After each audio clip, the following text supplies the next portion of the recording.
Wife थिले भुवनेश्वर कौन general secretary Biju Janata Dal में तेणुक डायरेक्ट आसपारी जितेबाला मुझे कहली ना दलर चिंताधारा ठीक ना आम आगू को जावा तेणुक मुझे कन्वर्ट करके को आणिक आस बीजेपी बहुत दिन हो कौन एमती असुविधा है बीजेपी आज ना दल बहुत अणदेखा कला दलर किसी श्रृंखलागत किसी ना कि श्रृंखलागत ना आप देखो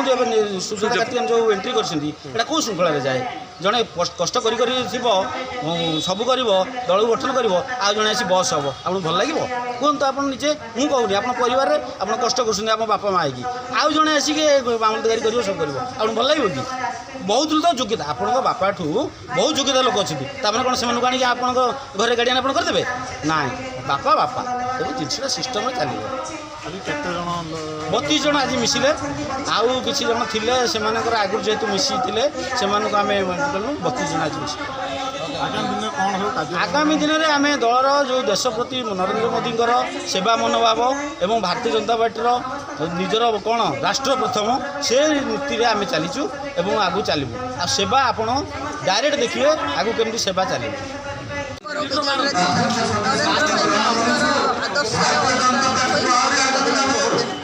जे आगामी लक्ष्य कौन बीजेपी कौन पाई आगुरी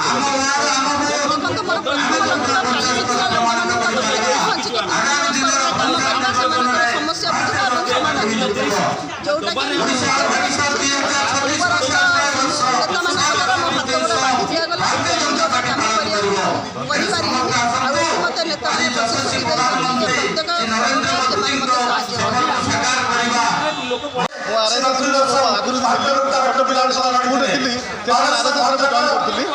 सुजोग मिला जहाँकि हनुमान सामंत आज जॉइन बहुत खुशी लगुच आगे बहुत कम कर कहीं बीजेपी मिसिले बीजेपी कम जो इंडिया बहुत उन्नति कर जाऊँगी से कम करी जहाँ करी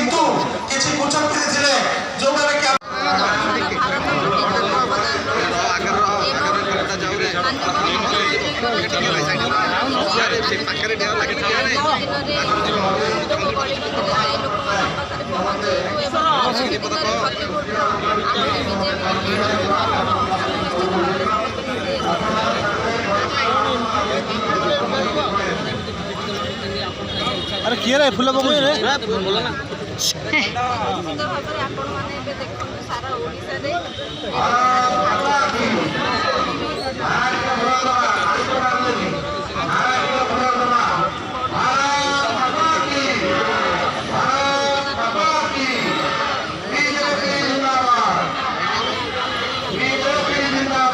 सारा ग्राम पंचायत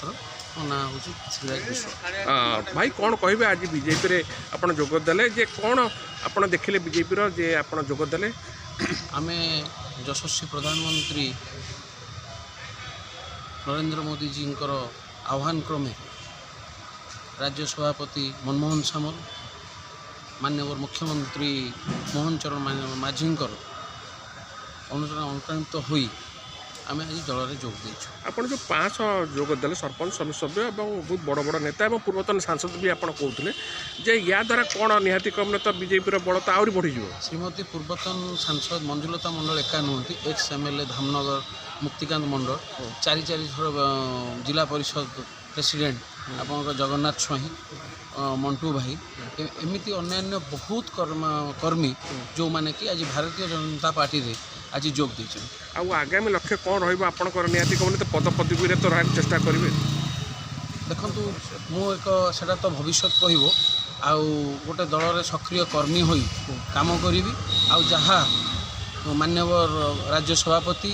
एक्स एमएलए मुक्तिकांत मंडल जहाँ कहले 2036 नरेंद्र भाई मोदी जो विजन अच्छी से विजन रे आम समस्ते मुसा हो काम कर नरेंद्र मोदी जी यशस्वी मुख्यमंत्री मोहन चरण माझी महोदय आदर्श अनुप्राणित होई भारतीय जनता पार्टी जो चिंताधारा अच्छी से चिंताधारा सहित निजक सामिल कर जो मैंने दल को आसी स्वागत कर बर्तमान बलिदान दिवस चली बलिदान सप्ताह डॉक्टर श्यामा प्रसाद मुखर्जी जी जनसंघ पार्टी प्रतिष्ठाता थे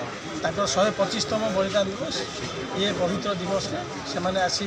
भारतीय जनता पार्टी में योगदान देते भारतीय जनता पार्टी बासुदेवपुर निर्वाचन मंडल तरफ समस्त स्वागत और अभिनंदन।